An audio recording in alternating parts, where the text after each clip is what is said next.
Assalamualaikum warahmatullahi wabarakatuh. Perkenalkan, saya Lia Safitri, mahasiswa program studi pendidikan IPA Universitas Pancasakti Tegal. Pada kesempatan kali ini, saya akan mempresentasikan mengenai percobaan IPA di tingkat SMP, khususnya pada percobaan kimia.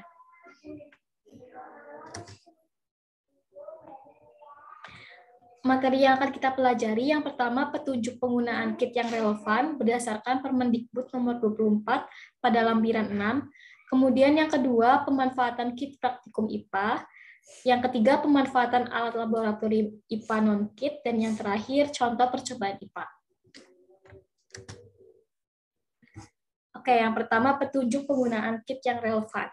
Alat peraga atau kit IPA merupakan alat yang efektif dalam meningkatkan kompetensi peserta didik dalam membaca objek dan peristiwa, menerapkan konsep-konsep IPA di alam, dan menyelesaikan persoalan-persoalan yang relevan. Jadi, peserta didik tidak hanya belajar secara teorinya saja, dengan adanya alat peraga ini bisa belajar langsung praktikumnya secara langsung, bagaimana penerapannya.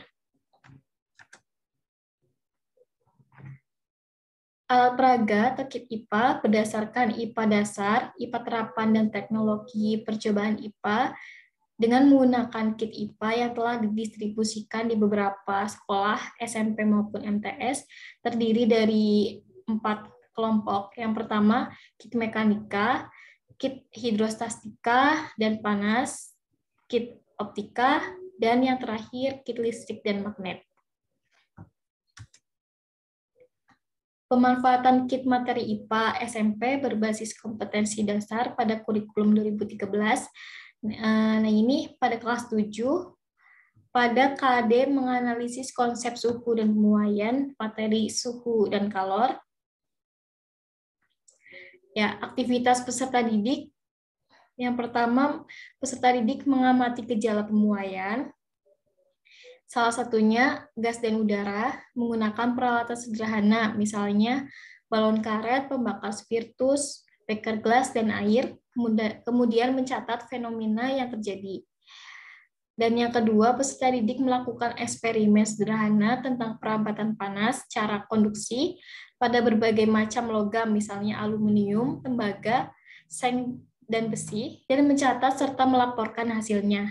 Dan yang terakhir, yang ketiga, peserta didik mengidentifikasi dan menyelidiki pengaruh kalor terhadap perubahan suhu dan perubahan wujud benda menggunakan lilin, parafin atau malam, termometer, statif, beker gelas, pembakar spiritus, kaki 3, dan air melalui kegiatan eksperimen sederhana. Nah, alat yang digunakan, termometer, bisa air raksa atau alkohol, kemudian balon, lilin, berbagai contoh potongan logam, pembakar spiritus, kaki 3, statif, tabung reaksi, beker gelas yang tahan panas, kemudian air, kertas milimeter blok, stopwatch, dan korek api. Nah, pada KD 3.4 ini menggunakan kit hidrostatika dan kalor. Jadi percobaannya yang pertama menutup beker gelas kosong yang berisi udara dengan balon, kemudian celupkan bagian bawah beker gelas dengan air yang dipanaskan. Lalu amati keadaan balon setelah beberapa ruangan udara dipanaskan. Kemudian yang kedua, panaskan batang aluminium, tembaga, dan salah satu ujungnya dengan menggunakan lilin. Kemudian tempelkan 3 alat ukur suhu pada 3 posisi yang berbeda, salah satu pada ujung logamnya. Lalu amati bahan mana yang temperaturnya cepat naik. Apakah aluminium, tembaga, atau seng. Dan percobaan yang ketiga, percobaan perubahan wujud zat. Ya, percobaannya panaskan lilin, es, dan parafin, dan amati perubahan wujud yang terjadi. Selanjutnya pada kelas 8, pada KD 3.2, menganalisis gerak lurus, pengaruh gaya terhadap gerak berdasarkan hukum Newton, dan penerapannya pada gerak benda dan gerak makhluk hidup, dan KD 3.3 menjelaskan konsep usaha pesawat sederhana dan penerapannya dalam kehidupan sehari-hari. Nah, aktivitas peserta didiknya, peserta didik mengidentifikasi dan membedakan jenis-jenis gerak menggunakan kit mekanika. Kemudian peserta didik melakukan eksperimen sederhana terkait gerak lurus menggunakan kit. Kemudian peserta didik mengamati, mengidentifikasi, mengelompokkan jenis-jenis pesawat sederhana menggunakan contoh-contoh di lingkungan sekitar dan melaporkan hasilnya. Dan yang terakhir, peserta didik menentukan keuntungan mekanik berbagai peserta. Dan yang terakhir, peserta didik menentukan keuntungan mekanik berbagai jenis pesawat sederhana. Alat-alat yang digunakan, kit mekanika, stopwatch, gunting, stapler, pisau, obeng, dan sendok. Jadi, prosedur kerjanya ini, aktivitas yang pertama dan kedua menggunakan troli pada kit mekanika untuk membedakan GLB dan GLBB menggunakan ticker timer. Jadi, dihitung berapa lamanya. Jika lintasan titik berjarak sama, berarti GLB, sedangkan jika semakin lama titik semakin merapat, berarti GLBB dipercepat, sedangkan jika sebaliknya, berarti GLBB diperlambat. Rangkaian panduannya itu bisa dilihat di buku manual kitnya ya. Kemudian yang kedua, pada KD Kemudian prosedur yang kedua untuk praktikum konsep usaha dan pesawat sederhana, prosedurnya menggantungkan katrol pada statif, lalu lilitkan benang dengan ujung yang satu diberi beban, sedang ujung yang lainnya dipasang dengan dinamometer, lalu bandingkan berat beban dengan gaya yang ditunjuk pada dinamometernya. Lalu gabungkan dua katrol, salah satu katrol dapat bergerak, lihat petunjuk manualnya. Masih pada kelas 8, pada KD 3.12, menganalisis sifat-sifat cahaya, pembentukan bayangan pada bidang datar dan melengkung, serta penerapannya. Aktivitas peserta didik yaitu melakukan eksperimen untuk membedakan bayangan maya dan bayangan nyata menggunakan kit optik. Selanjutnya, peserta didik melakukan eksperimen untuk menyelidiki gejala pemantulan dan pembiasan. Alat dan bahan yang digunakan, lensa cekung, cembung, dan datar. Kemudian cermin cekung, cembung, dan datar, sumber cahaya, power supply, rel meja optik, meja lintasan sinar, kisi 4 goresan, layar, dan lilin. Cara kerjanya, menggunakan lensa cekung dan cembung untuk menentukan bayangan nyata dan maya, kemudian pasang sumber cahaya halogen, kisi 4 goresan, dan meja lintasan sinar. Letakkan cermin cekung, cembung, dan datar, serta lensa cekung dan cembung pada meja sinar, dan amati pembentukan sinar pantul dan biasnya. Itu untuk praktikum menentukan sifat-sifat cahaya. Nah, selanjutnya pada KD 4.8 menyajikan data hasil percobaan untuk menyelidiki tekanan zat cair pada kedalaman tertentu menggunakan kit hidrostatik dan kalor. Aktivitas peserta didik melakukan eksperimen untuk menunjukkan dan menyelidiki besarnya tekanan zat cair pada kedalaman tertentu dan hukum Pascal. Kemudian yang kedua, peserta didik melakukan eksperimen untuk menunjukkan konsep terapung, melayang, dan tenggelam untuk prinsip kapal selam. Dan bahan yang digunakan, air, tabung reaksi, selang plastik, alat suntik diameter berbeda.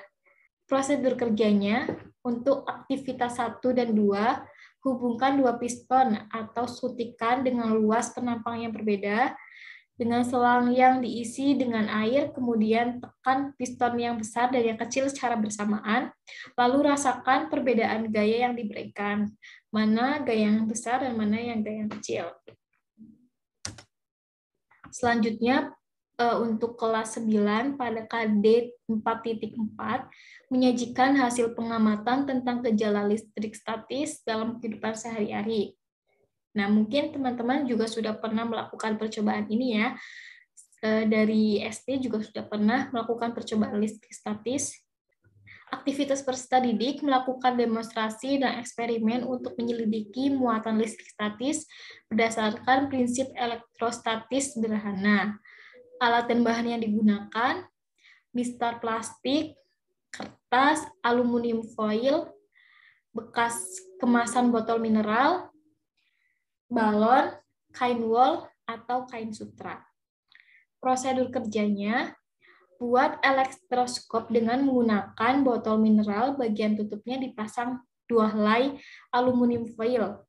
Lalu gosok balon dengan rambut, kemudian dekatkan pada ujung aluminium foil, lalu amati gerakan 2 helai aluminium foil tersebut. Selanjutnya, pada KD 3.5 menerapkan konsep rangkaian listrik, energi dan sumber daya listrik, menggunakan kit listrik dan magnet juga.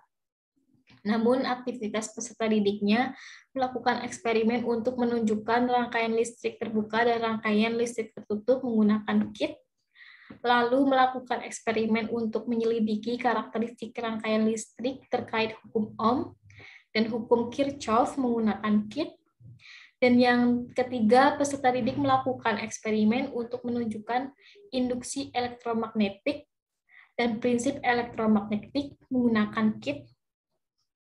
Alat dan bahan yang digunakan, bola lampu, power supply, multimeter, meja elektronik, kabel penghubung, magnet batang, jarum kompas, dan lilitan kawat. Prosedur kerjanya, sambungkan bola lampu dan tegangan DC dalam rangkaian tertutup. Kemudian, ukur kuat arus secara seri dan beda potensialnya secara paralel pada rangkaian lampu dengan multimeter.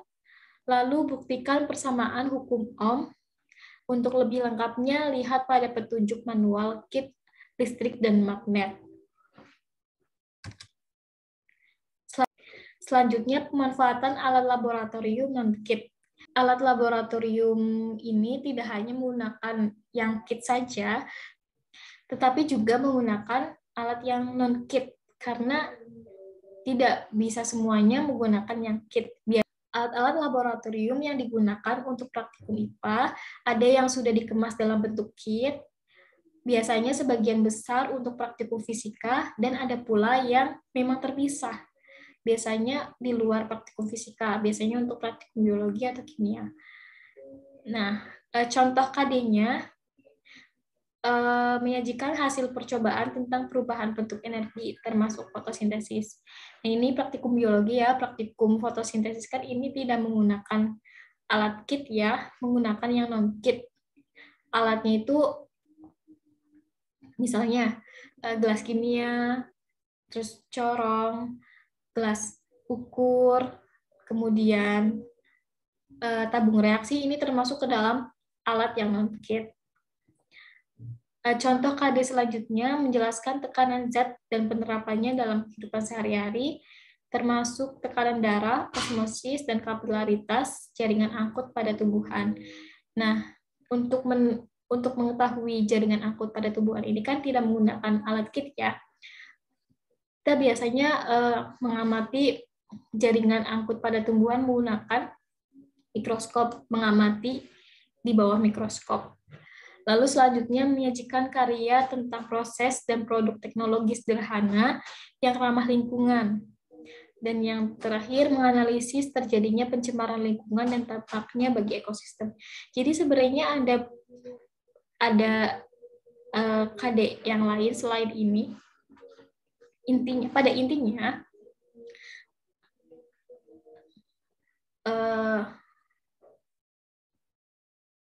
intinya alat laboratorium IPA itu dibagi menjadi yang kit dan non-kit.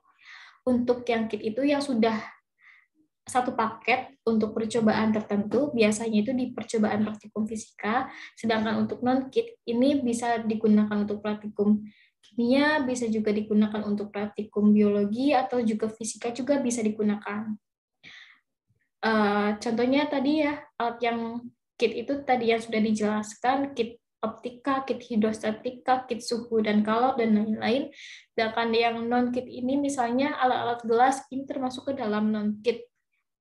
atau misalnya mikroskop juga termasuk ke dalam non-kit. Selanjutnya contoh percobaan di laboratorium. Nah, ini contoh dari LKPD-nya ya. Contoh percobaannya ini percobaan pencemaran air. Nah, dalam LKPD-nya ini terdiri dari kompetensi dasar. Misalnya pada percobaan pencemaran air KD 3.8 menganalisis terjadinya pencemaran lingkungan dan dampaknya bagi ekosistem. Kemudian cantumkan tujuan pembelajarannya apa saja. Misalnya peserta didik dapat mengetahui ciri-ciri air tercemar dan tidak tercemar berdasarkan bau, warna, dan ada tidaknya endapan. Selanjutnya, peserta didik dapat mengamati mobilitas ikan serta frekuensi ikan membuka atau menutup mulutnya ketika berada di air sumur, air sungai, air kolam, dan air bekas cucian pakaian. Kemudian yang ketiga, peserta didik dapat mengukur dan mengetahui pH air dan membandingkan pH air sumur, air sungai, air kolam, dan air bekas cucian pakaian. Kemudian yang keempat, peserta didik dapat mengklasifikasikan berbagai sampel air ke dalam golongan air tercemar atau air tidak tercemar. Dan yang terakhir, peserta didik dapat membuat laporan kesimpulan tentang ciri-ciri air yang tercemar atau yang tidak tercemar dan dampaknya bagi kehidupan makhluk hidup. Kemudian dicantumkan pula penguatan pendidikan karakter dan literasi. Untuk pendidikan karakter yang dikembangkan, sikap peduli lingkungan, menghargai makhluk hidup, hewan dan tumbuhan, dan ketelitian sikap dalam membuang sampah. Untuk literasi yang dikembangkan, kemampuan menganalisis lingkungan dan mencari referensi untuk mengatasi permasalahan yang ada, dan membuat narasi laporan tentang pencemaran lingkungan. Nah, alat dan bahan yang digunakan, toples, indikator universal, gelas ukur, dan sampel airnya bisa air sumur, air sungai, air kolam, dan air limbah sabun atau air bekas cucian pakaian, dan ikannya tidak harus ikan nila sih, ikan kecil aja bisa, ikan gupi atau ikan emas yang kecil-kecil juga bisa. Cara kerjanya, nah ambil sampelnya, bisa terserah berapa. Nah, untuk prosedur yang ini, air ini 1000 ml, kemudian masukkan ke dalam masing-masing toples yang diberi label ya. Jadi pertama diuji cara fisikanya dulu, diuji bagaimana warnanya, baunya, atau ada tidaknya endapan pada masing-masing sampel. Lalu dicatat pada hasil pengamatan. Kemudian ukur pH pada masing-masing sampel. Nah, cara mengukur pH-nya pasti teman-teman sudah tahu ya. Jadi dicelupkan, ambil stick pH ya, kemudian dicelupkan ke dalam air, kemudian dicocokkan masuk ke dalam tabel warna yang mana. Misalnya nih, ini masuk ke dalam tabel yang pH 5, berarti pH-nya 5. Nah, ini contoh dari data pengamatannya. Ini pengamatan fisika kimia air. Nama sumber airnya apa, warnanya, baunya, endapan, dan pH-nya. Kemudian pengamatan tingkah laku ikan. Bagaimana pergerakan tingkah laku ikan berdasarkan frekuensi waktu tertentu. Selanjutnya, percobaan IPA dengan alat dan bahan dari lingkungan.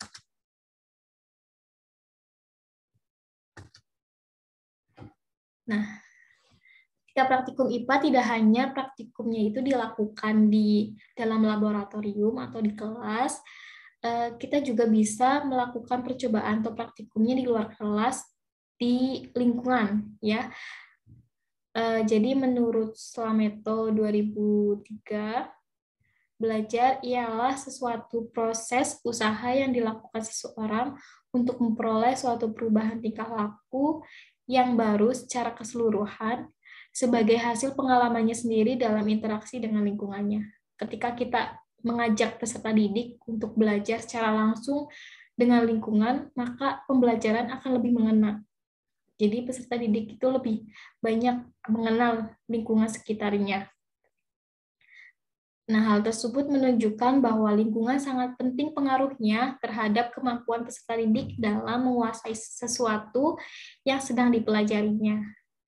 Nah, contoh percobaan yang dilakukan di lingkungan misalnya pada materi ekosistem ya, bisa dilakukan percobaannya di luar kelas atau di luar laboratorium.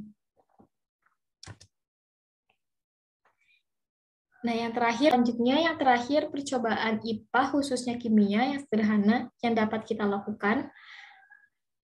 Bisa dilakukan di rumah, di sekolah juga bisa.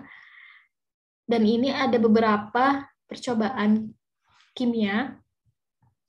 Yang pertama reaksi kimia, kesetimbangan kimia, kemudian penurunan titik beku, reaksi asam basa, reaksi eksoterm endoterm, uji makanan, energi listrik, dan perubahan wujud benda. Biasanya sih untuk tingkat SMP ini biasanya praktikum reaksi kimia, kemudian reaksi asam basa, kemudian uji makanan, kemudian energi listrik, dan perubahan wujud benda. Untuk kesetimbangan kimia, penurunan titik beku, reaksi eksoterm biasanya itu dilakukan di tingkat SMA. Kita lihat satu-satu ya.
itu saja yang dapat saya sampaikan pada pembahasan materi pada pertemuan ini. Mohon maaf apabila ada kesalahan.